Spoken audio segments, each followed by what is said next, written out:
Bienvenue sur Leadershift, le podcast qui fait bouger votre leadership. L'hiver était arrivé sans fracas, comme il le fait souvent, par une succession de jours plus courts, de lumières plus basses, de silence un peu plus lourd.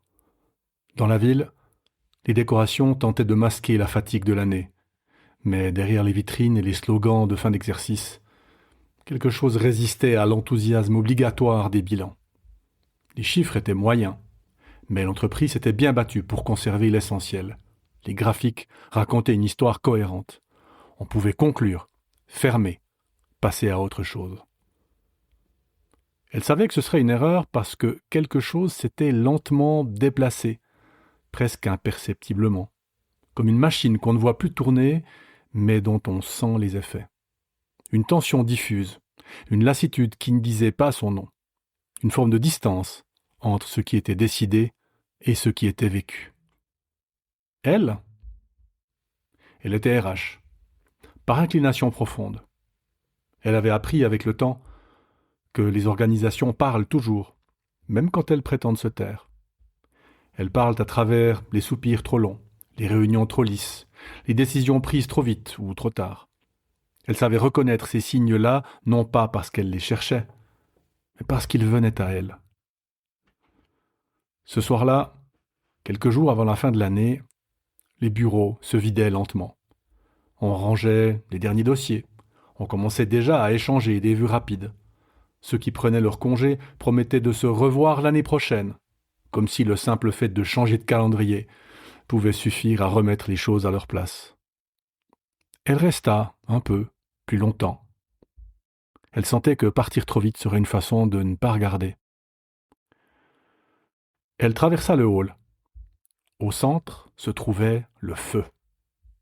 Une installation de Noël, purement symbolique, conçue pour évoquer la chaleur sans la produire vraiment. Une flamme artificielle élégante, presque parfaite. Elle s'arrêta devant elle, sans intention particulière, comme on s'arrête parfois devant une vitrine sans vouloir acheter quoi que ce soit. La flamme vacillait. Elle ne s'éteignait pas, elle persistait même avec une sorte d'obstination fragile. Mais son mouvement n'était plus régulier. Il y avait quelque chose de désaccordé, comme si le feu avait perdu son centre. Elle restait là, un instant, consciente de l'étrangeté de la scène. Une femme, immobile, devant un feu qui n'existe pas vraiment, dans un hall presque vide. Le lendemain, autour de la table du dernier comité de direction de l'année, chacun fit ce qu'il savait faire. Les mots étaient précis, les raisonnements solides, les contraintes clairement posées, et rien n'était faux. Et pourtant, rien n'était juste non plus. Elle le sentit immédiatement, dans ce décalage subtil entre la justesse logique et la vérité humaine. Elle observa les corps, les épaules, légèrement remontées, les mains qui se crispent sur un stylo, les regards qui évitent de croiser celui qui vient de parler. Elle comprit que ce n'était pas une réunion de décision, mais une réunion d'évitement. On parlait pour ne pas dire, on expliquait pour ne pas assumer. Elle ne parla pas tout de suite. Elle savait que certaines paroles, si elles arrivent trop tôt, ferment ce qu'elles prétendent ouvrir. Elle attendit.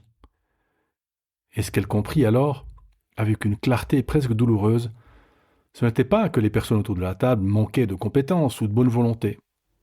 C'est qu'elles manquaient de courage.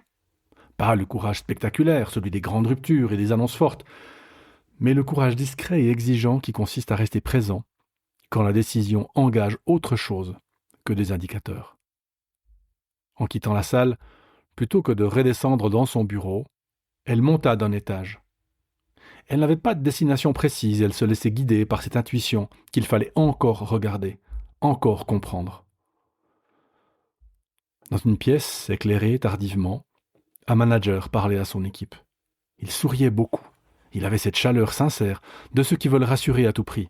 Il parlait d'avenir, de confiance, de passage de cap. Il l'écoutait avec affection. Mais elle vit aussi, dans leur posture, une attente muette. Le désir que quelqu'un, un jour, accepte de dire ce qui ne peut plus être évité. Elle pensa que la bienveillance, lorsqu'elle évite trop longtemps, finit par user ceux qu'elle prétend protéger. Plus loin, Une dirigeante travaillait, seule, droite, concentrée, presque rigide. Ses doigts dansaient à une vitesse folle, l'air décidé à tout porter, à avancer sans se plaindre.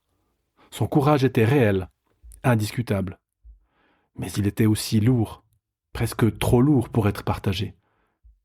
Elle comprit que la force qui ne se dépose jamais finit par isoler celle qui la porte. Dans un autre bureau, une responsable regardait dehors la neige tomber. C'était une très bon élément. Irréprochable, respectée, précise, elle faisait toujours ce qu'il fallait. Mais personne ne savait vraiment ce qu'elle traversait. Elle incarnait cette forme de leadership silencieux qui tient par l'exemple, mais laisse parfois les autres seuls face à leurs propres doutes. Elle comprit alors ce qui reliait toutes ces personnes qu'elle avait croisées lors de sa déambulation.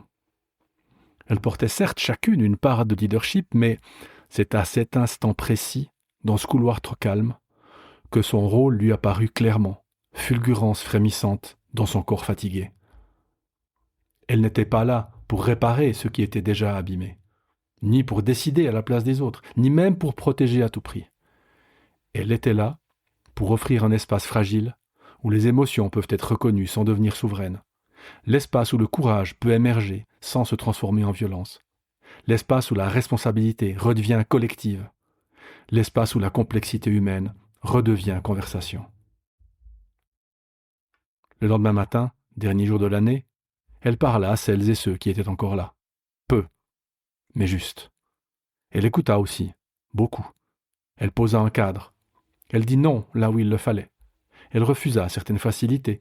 Elle renvoya chacun et chacune à ce qui lui appartenait, sans accusation, sans colère, sans mise en scène. Il n'y eut ni soulagement immédiat, ni consensus rapide. Seulement un silence.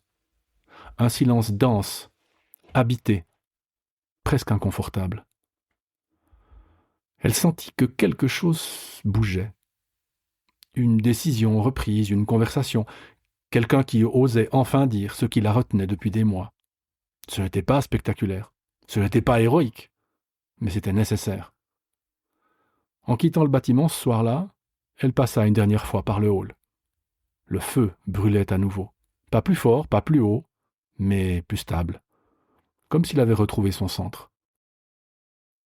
Alors elle resta là un moment, puis elle sourit. Elle savait que personne ne la remercierait vraiment, que son rôle resterait discret, presque invisible. Mais elle savait aussi ceci. Le leadership n'est pas toujours une affaire de lumière. Parfois, il consiste simplement à rester là, à veiller, à tenir le feu, pour que d'autres puissent continuer à avancer sans se perdre.